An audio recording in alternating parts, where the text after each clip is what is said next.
Salut. Bonjour et bienvenue dans cette vidéo qui traitera des différents types de transports en Corée du Sud. J'avais déjà fait une vidéo sur les transports en commun en France, bah là on va parler de la même chose mais en Corée du Sud, voilà. Hein. Comme ça on recycle les sujets, on est bien sur l'originalité. Non mais franchement on reste parce que c'est intéressant.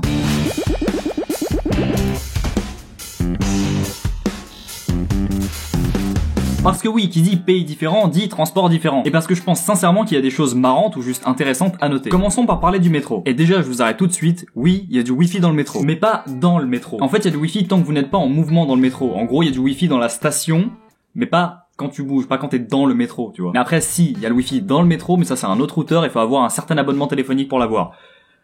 Mais globalement, oui, il y a le wifi dans le métro.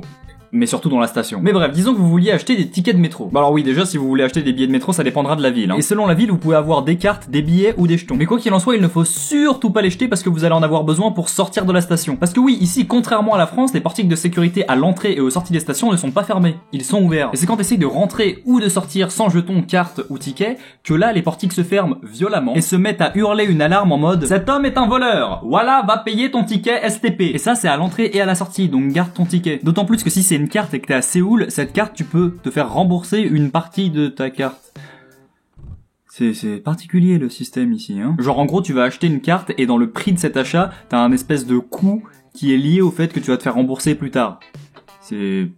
Voilà. Mais imaginons maintenant que vous vouliez vous déplacer beaucoup et que vous ne vouliez pas acheter beaucoup de billets à chaque fois que vous faites un trajet. Qu'est-ce que vous feriez en France? Oui, en France, vous prendriez un abonnement Navigo, que ce soit au mois, à la semaine ou à l'année. Oui, parce que si tu ne le savais pas, oui, c'est faisable. Tu peux prendre un abonnement au mois ou à la semaine.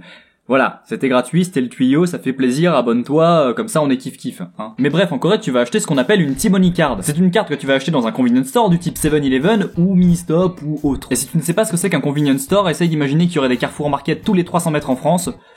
Voilà, t'as ton convenience store. Genre c'est ça. Bref, cette carte, tu peux la recharger avec autant d'argent que tu veux dans ces mêmes convenience stores. En gros, c'est une carte bleue de transport. Par exemple, au lieu d'acheter 10 tickets à 2000 won, tu vas plutôt mettre 20 000 won directement sur ta T-Money Card. Tu vois ce que je veux dire? Et à chaque passage de ta carte aux bornes, bah le montant sera retiré. Mais le point le plus marrant de ces cartes, c'est-à-dire, c'est un peu leur style, parce que comment dire, elles ont, ah ouais, c'est un style particulier, hein. Ah c'est sûr que le style est différent par rapport à la Navigo, hein. On va pas se mentir, c'est un concept. Ouais, ce mec, c'est mon haircut goal. Ouais, j'ai trop de cheveux, mais ça, je me coupe les cheveux à la fin de la semaine, promis. Bon, ça c'était pour les métros, mais disons que vous êtes plus du genre à prendre la route. Et bien dans ce cas, vous allez connaître le bonheur de prendre un taxi et leur handicap avec les adresses. Je m'adresse à une vitre, y a personne. Bon alors les taxis c'est tout un cirque. Déjà tu vas vite te rendre compte que les limitations de vitesse c'est du flan. Hein. Malgré les multiples alertes de leur GPS qui leur annoncent que attention tu vas trop vite, ils vont quand même les dépasser, hein. Rien à foutre. Et ensuite, comment te dire? Quand bien même le taxi c'est un très bon bail parce que ça coûte quasiment rien, c'est-à-dire que pour un trajet de 40 minutes tu vas généralement en avoir pour 15 €. Si tu ne parles pas coréen ou que tu as un minimum de base de coréen, tu vas galérer ta race. Parce que dans 90% des cas, si tu ne dis pas l'endroit où tu vas aller en coréen, le taxi saura pas. Il saura pas où aller. Et je dis bien de dire l'endroit et pas l'adresse. Parce que même si t'as l'adresse en coréen et écrite en coréen sur un bout de papier, quand bien même tous les taxis ont un GPS, tu peux être sûr qu'il ne saura pas où aller. C'est un délire, je vous dis. Bon, et s'il y en a qui cherchent une raison à tout ça, il me semble que c'est parce que en fait le système des noms des rues a été mis bien plus tard qu'à l'époque des constructions et du coup c'est un peu la merde. Donc il faut bien donner le nom de l'endroit en coréen. Par exemple, moi quand je veux retourner à mon université, je ne dis pas Keimyung University parce que l'anglais ils comprennent pas. Je dis plutôt Keimyungdae ou Keimyungdae qui veut dire l'université. Ouais, je sais, j'ai un accent de merde en coréen, me juge pas, d'accord. Mais finalement, peut-être que vous n'êtes ni taxi ni métro, peut-être que votre truc, c'est les trains. Alors déjà, faut savoir que les Coréens sont très ponctuels. Ils arrivent ni avant ni après, ils arrivent à l'heure. Et cette ponctualité, elle s'applique aux différents types de transports. Pour vous donner une idée, il m'est arrivé de rater mon train de 1 minute. Et non, c'est pas une façon de parler ou une exagération, je suis littéralement arrivé 1 minute après que mon train soit parti.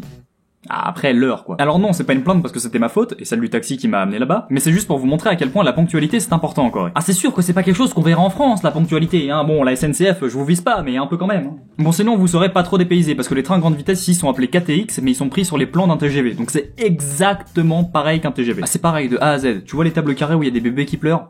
Pareil, il y a les mêmes. Les seules différences c'est qu'il y a du wifi et que les couleurs sont pas les mêmes. Et puis enfin, après tous ces transports en commun, parlons des bus. Bon alors là, j'ai pas grand chose à dire, parce que je t'avoue, le bus je l'ai pris qu'une seule fois. Mais sur la seule fois où je l'ai pris, j'ai compris direct ce qu'allait se passer dans ma vie. Les bus, ils ont pas le temps pour toi.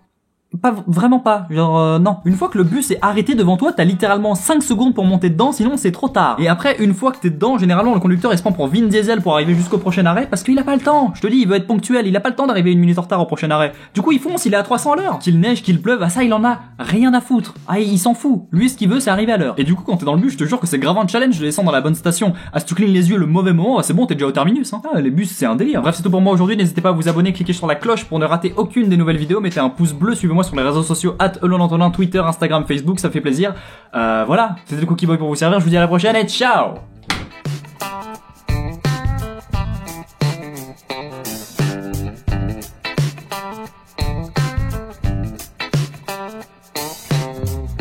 Je suis vraiment rapide pour parler, je devrais faire des concours de rap. Sauf que je sais pas rapper.